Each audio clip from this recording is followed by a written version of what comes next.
ఇప్పుడు మనం ఒక అద్భుతమైన శివలింగం గురించి తెలుసుకుందాం. ఆ శివలింగం యొక్క రంగు, రూపు మరియు ఆకారం అన్నీ కూడా ఒక సాధారణమైన శివలింగంగానే కనిపిస్తాయి. కానీ ఈ శివలింగం యొక్క ప్రత్యేకత వల్ల ప్రపంచవ్యాప్తంగా ప్రఖ్యాతి కలిగి ఉంది. ఈ శివలింగం గోరఖ్పూర్ నుండి 20 కిలోమీటర్ల దూరంలో కజరి అనే ప్రాంతానికి దగ్గరలో తరియా తివారి అనే ఒక గ్రామం ఉంది. ఆ గ్రామంలో ఉండే దేవాలయంలో శ్రీ మంజునాథుడి యొక్క ప్రత్యేకమైన శివలింగం కనిపిస్తుంది.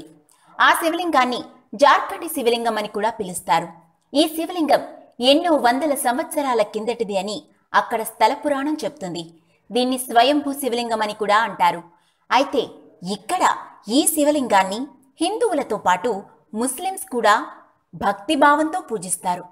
ముస్లిమ్స్ ఏంటి, శివలింగాన్ని పూజించడం ఏంటి అని ఆశ్చర్యపోతున్నారా? దీని వెనుక ఉన్న ఆ రహస్యం ఏంటో ఇప్పుడు తెలుసుకుందాం.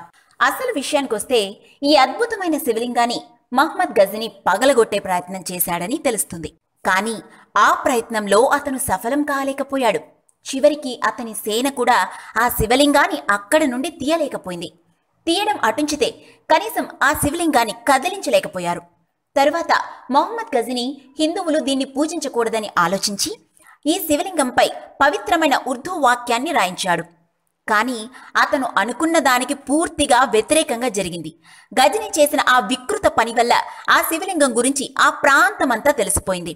దీంతో ఈ శివలింగాన్ని పూజించడానికి వచ్చే హిందువుల సంఖ్య పెరగడం కాసేపు పక్కన పెడితే ఆనాటి నుండి నేటి వరకు కూడా ఈ శివలింగాన్ని ముస్లింలు కూడా ఎంతో భక్తితో పూజిస్తూనే ఉన్నారు.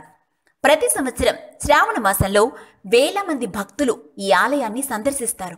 ఇక ఈ మందిరం హిందూ ముస్లిం సోదర భావానికి ప్రతీకగా మారిపోయింది. ఎందుకంటే హిందువులతో పాటు రంజాన్ మాసంలో ముస్లింలు వచ్చి అల్లా యొక్క ప్రార్థనలు చేస్తారు. ఇంతటి విశాలమైన స్వయంభూ శివలింగం మన దేశంలోనే కేవలం ఇదొక్క చోటనే మాత్రమే ఉంది. ఈ శివలింగం ఉన్న ప్రాంతంలోకి వచ్చి ఎవరైతే భక్తి భావంతో ఉంటారో వారికి ఈ ఈశ్వరుని కరుణా కటాక్షాలుంటాయని నమ్ముతారు.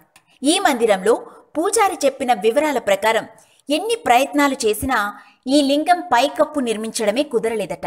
అంటే ఇక్కడ ఆ శివుడు విశాలమైన ఆకాశం కింద ఉండటానికి ఇష్టపడతాడు. ఈ మందిరం పక్కన ఉన్న నీళ్లని ముట్టుకోవడం వలన కుష్ఠరోగం వచ్చిన ఒక రాజుకి అతని వ్యాధి చాలా త్వరగా నయమైందని చెప్తారు.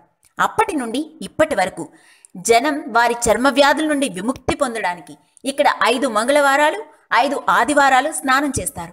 ఇలా చేయటం ద్వారా వారు ఆ వ్యాధుల నుండి విముక్తి పొందుతారని అక్కడి భక్తుల నమ్మకం. If you like the video, please like us and subscribe Tollywood Nagar.